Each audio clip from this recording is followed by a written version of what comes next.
അതിന്റെ അർത്ഥം ഇതാണ്, വളർച്ച തുടങ്ങുമ്പോൾ തിരിച്ചറിയാൻ കഴിയത്തില്ലെങ്കിൽ വളർന്നു കഴിയുമ്പോൾ അറിയാം.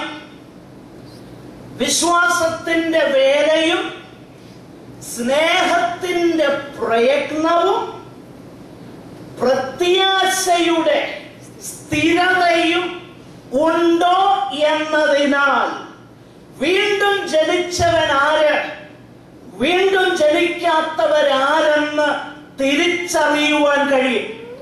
ആകയാൽ എന്റെ പ്രിയരെ, കാലം സമീപിച്ചിരിക്കൊണ്ട് നമ്മുടെ വാഴ്ത്തപ്പെട്ടവനാകുന്ന കർത്താവിന്റെ വരവ് ഏറ്റവും ആസന്നമായിരിക്കൊണ്ട് മാനസാന്തരത്തിന് യോഗ്യമായ ഫലം കായ്പാനായി നാം നമ്മെ തന്നെ ദൈവസന്നിധാനത്തിൽ ഏൽപ്പിക്കണം. അല്ല, ഈ പറഞ്ഞതാകുന്ന ആ ഫലം നൈസർഗികമായിട്ട് ദൈവത്തിന്റെ പരിശുദ്ധാത്മാവിനാൽ എന്നിൽ സംജാതമാകുന്നില്ല എങ്കിൽ എന്റെ ആത്മീക അനുഭവം എന്തെന്നുള്ളത് വചനത്തിന്റെ അടിസ്ഥാനത്തിൽ പരിശോധിച്ച് മാനസാന്തരപ്പെടുവാൻ നാം തയ്യാറാകണം. കാരണം നമ്മുടെ കർത്താവിന്റെ വരവ് ഏറ്റവും ആസന്നമായിരിക്കുന്നു. അതുകൊണ്ട് ദൈവത്താൽ സ്നേഹിക്കപ്പെട്ട് തെരഞ്ഞെടുക്കപ്പെട്ടവരാരെന്നുള്ളതാകുന്ന ആ തിരിച്ചറിവ്, ആ വേർതിരിവ് ഏറ്റവും ആസന്ന ഭാവിയിൽ ഉണ്ടാകാൻ പോകുന്നത് കൊണ്ട് നമുക്ക് ദൈവസന്നിധാനത്തിൽ വിനയത്തോടെ നമുക്ക് നമ്മെ തന്നെ സമർപ്പിക്കാം. ദൈവം അതിനായി നമ്മെ സഹായിക്കുമാറാകട്ടെ. തുടർന്നുള്ളതാകുന്ന വാക്യങ്ങളിൽ തെസ്സലോനിക്ക ലേഖനം 1-ാം അധ്യായം 5 മുതലുള്ളതാകുന്ന വാക്യങ്ങൾ നമ്മൾ ഇന്ന് ദൈവ കൃപയിൽ ആശ്രയിച്ച് ചിന്തിപ്പാനായിട്ട് താല്പര്യപ്പെടുകയാണ്. ഈ 4 വരെയുള്ളതാകുന്ന വാക്യങ്ങളിൽ ദൈവസഭയെ വിവിധ നിലകളിൽ പൗലോസ്ലീഹ പരിചയപ്പെടുത്തി. ദൈവമക്കളുടെ സവിശേഷത എന്തെന്നുള്ളത് വ്യക്തമായിട്ടും ആ ഭാഗത്ത് രേഖപ്പെടുത്തി. അതിന്റെ ശേഷം ഈ 5 മുതൽ താഴോട്ടുള്ള വാക്യങ്ങളിൽ ദൈവസഭയുടെ മറ്റൊരു സവിശേഷതയെ കുറിച്ചാണ് പൗലോസ്ലീഹ പറയുന്നത്.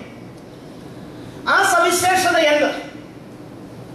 ദൈവസഭയുടെ മറ്റൊരു സവിശേഷത, ദൈവസഭ ദൈവവചനം അല്ലെങ്കിൽ സുവിശേഷം സ്വീകരിച്ച ശേഷം അത് ട്രാൻസ്മിറ്റ് ചെയ്യുന്ന, അതിനെ മറ്റുള്ളവർക്ക് പകർന്നു കൊടുക്കുന്ന ഒരു സമൂഹമാണ് ദൈവസഭ.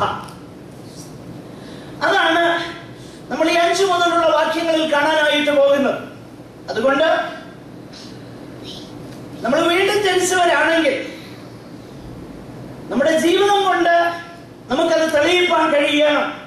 ഞാൻ വീണ്ടും ജനിച്ച വ്യക്തിയാണ്, ഞാൻ തെരഞ്ഞെടുപ്പ് പ്രാപിച്ച വ്യക്തിയാണ്, ഞാൻ ദൈവത്താൽ സ്നേഹിക്കപ്പെടുന്നവനാണ്. ഇതൊക്കെ ദൈവത്തോടും ദൈവവചനത്തോടും സുവിശേഷത്തോടുമുള്ളതാകുന്ന മനോഭാവം കൊണ്ട് തെളിയിക്കപ്പെടേണ്ട വസ്തുതയാണ്. നമുക്ക് ഈ ഭാഗം അല്പമായി ശ്രദ്ധിക്കാം. പ്രാരംഭമായിട്ട് ആ വാക്യങ്ങളൊന്ന് വായിച്ചിട്ട് നമ്മൾ ആ വിഷയങ്ങൾ അല്പമായി ശ്രദ്ധിപ്പാനായിട്ട് താല്പര്യപ്പെടുക. ആർക്കെങ്കിലും ഒരാൾക്ക് ഉറക്കെ ആ വാക്യങ്ങളൊന്ന് വായിക്കാം. 5 മുതൽ. വചനമായി മാത്രമല്ല ശക്തിയോടും പരിശുദ്ധാത്മാവോടും നിശ്ചയത്തോടും കൂടെ ആയിരുന്നു നിങ്ങളുടെ അടുക്കൽ വന്നത്. നിങ്ങളുടെ നിമിത്തം ഞങ്ങൾ നിങ്ങളുടെ ഇടയിൽ എങ്ങനെ പെരുമാറിയിരുന്നെന്ന് അറിയുന്നുവല്ലോ. ബഹുകഷ്ടം സഹിക്കേണ്ടി വന്നിട്ടും നിങ്ങൾ പരിശുദ്ധാത്മാവിന്റെ സന്തോഷത്തോടെ വചനം കൈക്കൊണ്ടും ഞങ്ങൾക്കും കർത്താവിനും അനുകാരികളായി തീർന്നു. അങ്ങനെ നിങ്ങൾ മക്കെദോന്യയിലും അഖായയിലും വിശ്വസിക്കുന്നവർക്ക് എല്ലാവർക്കും മാതൃകയായി തീർന്നു. നിങ്ങളുടെ അടുക്കൽ നിന്ന് കർത്താവിന്റെ വചനം വിടുങ്ങി ചെന്നത് മക്കെദോന്യയിലും അഖായയിലും മാത്രമല്ല, എല്ലായിടവും നിങ്ങൾക്ക് ദൈവത്തിലുള്ള വിശ്വാസം പ്രസിദ്ധമായിരിക്കുന്നു. അതുകൊണ്ട് ഞങ്ങൾ ഒന്നും പറയാൻ ആവശ്യമില്ല. ഞങ്ങൾക്ക് നിങ്ങളുടെ അടുക്കൽ എങ്ങനെയുള്ള പ്രവേശനം സാധിച്ചു എന്നും ജീവനുള്ള സത്യദൈവത്തെ സഹിപ്പാനും അവൻ മരിച്ചവരുടെ നിന്ന് ഉയർപ്പിച്ച തന്റെ പുത്രന് വരുവാനുള്ള കോപത്തിൽ നിന്ന് നമ്മെ വിടിക്കുന്നതിനുമായ യേശു സ്വർഗത്തിൽ നിന്ന് വരുന്നത് കാത്തിരിപ്പാനും നിങ്ങൾ വിഗ്രഹങ്ങളെ വിട്ട് ദൈവത്തിങ്കിലേക്ക് എങ്ങനെ തിരിഞ്ഞു വന്നു എന്നും അവർ തന്നെ പറയുന്നു. Praise the Lord. ഈ വേദഭാഗം നമ്മൾ അല്പമായി ചിന്തിപ്പാനായിട്ട് താല്പര്യപ്പെടുകയും തുടർന്ന് ഈ വിശുദ്ധന്മാരോട് പൗലോസ്ലീഹ പറയുന്ന കാര്യങ്ങൾ വളരെ വളരെ പ്രാധാന്യമുള്ള വിഷയങ്ങൾ.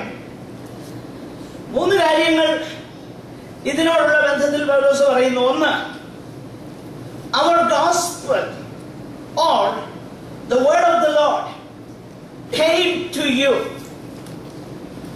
ഞങ്ങളുടെ സുവിശേഷം നിങ്ങളുടെ അടുക്കലേക്ക് വന്നു.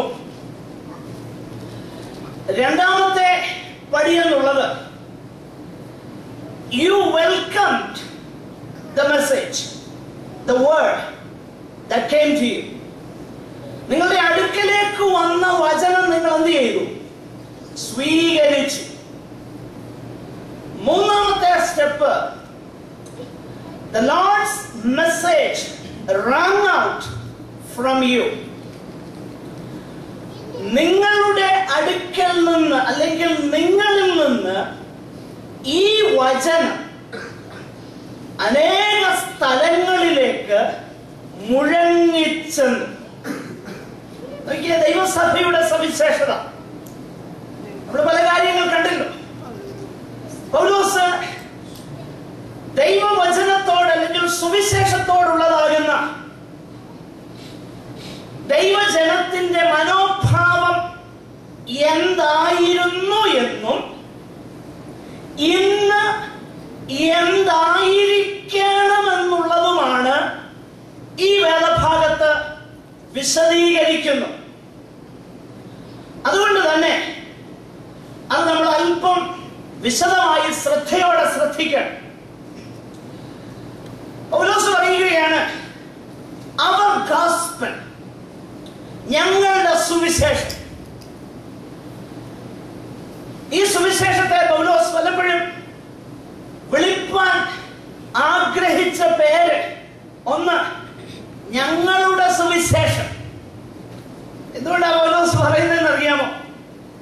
അതിന്റെ കാരണം, ഈ സുവിശേഷം പറയാനായിട്ട് ദൈവം എന്ത് ചെയ്തെന്നറിയാമോ?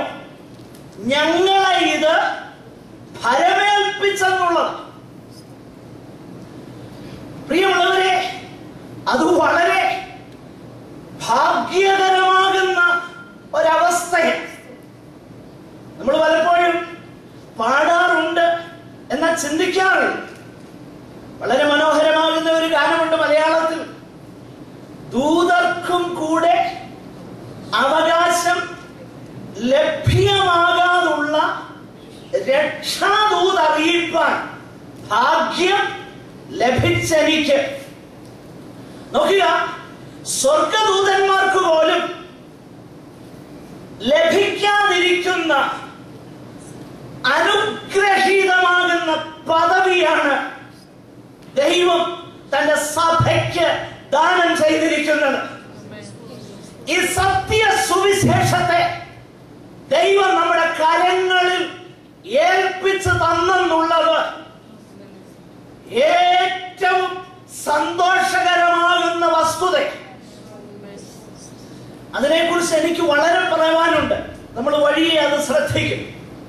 ഒന്ന്, ഒരു ദിവസം പറയുകയാണ്, ഈ സുവിശേഷം ഞങ്ങളുടെ സുവിശേഷം. മറ്റൊരിടത്ത് ഒന്നുകൂടെ പേഴ്സണലൈസ് ചെയ്ത് പൗലോസ് പറയുന്നുണ്ട്, എന്റെ സുവിശേഷം. രണ്ടു ഭാഗത്ത് അതിനെക്കുറിച്ച് തന്റെ ലേഖനങ്ങളിൽ പൗലോസ്ലീഹ പറയുന്നത്, ഒന്ന് റോമാലേഖനം 2-3 ഭാഗത്ത് പറയുന്നുണ്ട്. റോമാലേഖനം 2:16 എന്റെ സുവിശേഷ പ്രകാരം മനുഷ്യരെ ന്യായം വിധിക്കുന്ന നാളിൽ തന്നെ എന്ന് പറയുന്നു. റോമാലേഖനം തന്നെ 16:25 2 തിമോത്തിയോസ് 2:8 പൗലോസ് ഈ സുവിശേഷത്തെ എന്റെ സുവിശേഷം എന്നാണ് വിളിക്കുന്നത്. എങ്കിലും ഇത് ദൈവത്തിന്റെ